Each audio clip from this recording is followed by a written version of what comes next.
Chapter 8 education under British rule. In initial stages of British rule की जो priority रही है वो शुरू से क्या रही, ब्रिटिश ईस्ट इंडिया कंपनी की कॉन्क्वेस्ट, एक्सपेंशन, कंसोलिडेशंस, मतलब विजय प्राप्त करना, हराना, विस्तार करना अपना और अपनी पोजीशन को भारत के अंदर सॉलिड करना। In they did not interfere with the education system of India. उनका भारत के एजुकेशन सिस्टम से कोई इंटरफेयर्स नहीं था, उनका कोई फोकस उस तरफ नहीं था, ना ही उनका सिर्फ केवल फोकस किस चीज़ पे था, विजय प्राप्त करना, विस्तार करना और अपनी स्थिति को मजबूत करना। Education was completely neglected by company के द्वारा पूरी तरह से एजुकेशन को नेग्लेक्ट किया गया था।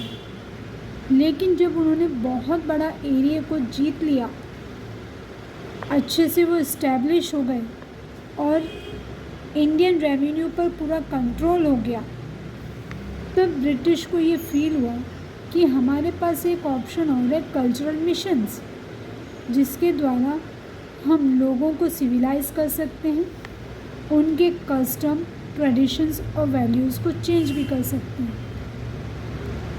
लेकिन यहाँ पर कई ऐसे इंग्लिशमैन थे जिनका इंटरेस्ट इंडियन हेरिटेज, भारत की विरासत, mastering Indian languages and translating Persian work into English, यानी कि उनका भारत की विरासत पर, उनकी संस्कृति पर काफ़ी इंटरेस्टेड थे वो लोग और डीपली स्टडी करा उन लोगों ने।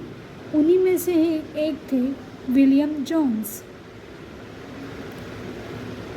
जो कि प्रोफेशन के तौर पे तो वो एक एक्सपर्ट इन लॉ में वो काफ़ी एक्सपर्ट थे और लिंग्विस्ट, यानी कि उन्हें कई लैंग्वेज का ज्ञान था।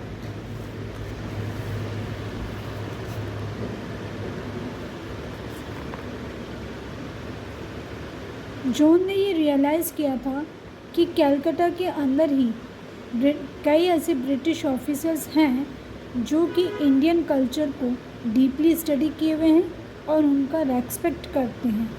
तो उन लोगों के साथ मिलकर, जैसे कि हेनरी थॉमस, कोलब्रुक, नेथन हेलैंड, इनके साथ मिलकर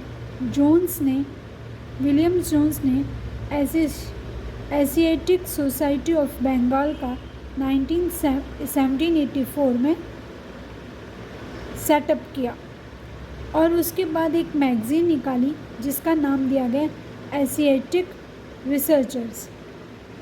आप यहाँ देख सकते हैं विलियम जॉनसन ने ये सेटअप किया सुप्रीम, जो कि कौन थे, chief justice of supreme court